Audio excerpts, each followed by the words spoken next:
नमस्कार दोस्तों, मैं शुभम संघर्ष। मैं आज गोंडा जिले की धरती से और गोंडा के लोगों से सीधा सवाल पूछता हूं, क्या इस पूरे गोंडा जिले में कोई बड़ा नेता, कोई बड़ा विधायक, कोई बड़ा सांसद है, कोई बड़ा दानवीर कण है जो हमारे गांव रमईपुर भगवान प्रसाद के प्राथमिक विद्यालय का निर्माण, विद्यालय को बनवा सके?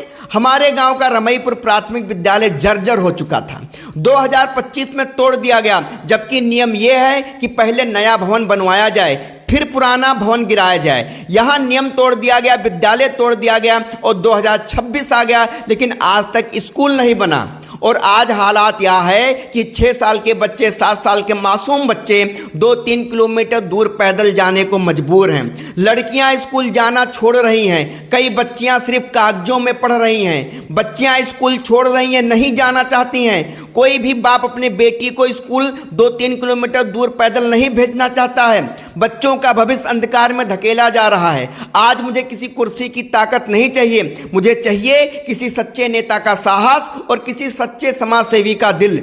मैं यह बात आदरणीय सांसद जी श्री कीर्तिवर्धन सिंह जी से भी कहना चाहता हूं कि आपको भी इस समस्या की जानकारी है। विद्यालय के प्रधानाध्यापक जी पत्राचार कर चुके हैं, लेकिन आज तक धरातल पर कुछ नहीं हुआ, विद्यालय का मलबा तक नहीं हटाया गया। मैं यह बात आदरणीय विधायक श्री प्रभात वर्मा जी से भी कहना चाहता हूं कि आप तक भी यह पीड़ा पहुंच चुकी है, फिर भी आप अनजान बने बैठे हैं। विद्यालय नहीं बन रहा है। और आज मैं ये साफ कह देना चाहता हूं कि अगर इस गोंडा जिले में कोई आगे नहीं आता, अगर कोई नेता, कोई अधिकारी, कोई दानवीर कण आगे नहीं बढ़ता, जिला महोदया की अगर आंखें नहीं खुलती, तो मैं खुद संकल्प लेता हूं कि मैं गांव गांव जाकर भिक्षा मांगने के लिए तैयार हूं।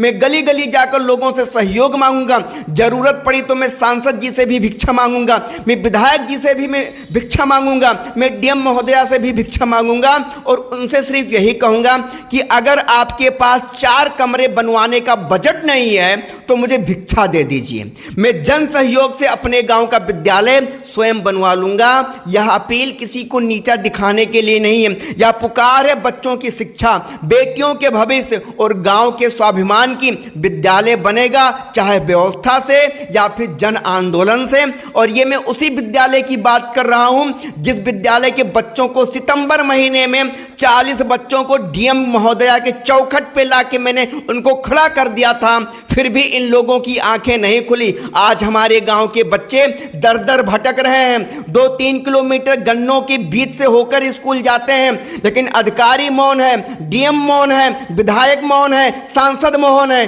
सब मौन है। शर्म आनी चाहिए ऐसे सिस्टम पर, ऐसे लाचारी व्यवस्था पर। अगर आपको लगता है कि हमारे गांव का विद्यालय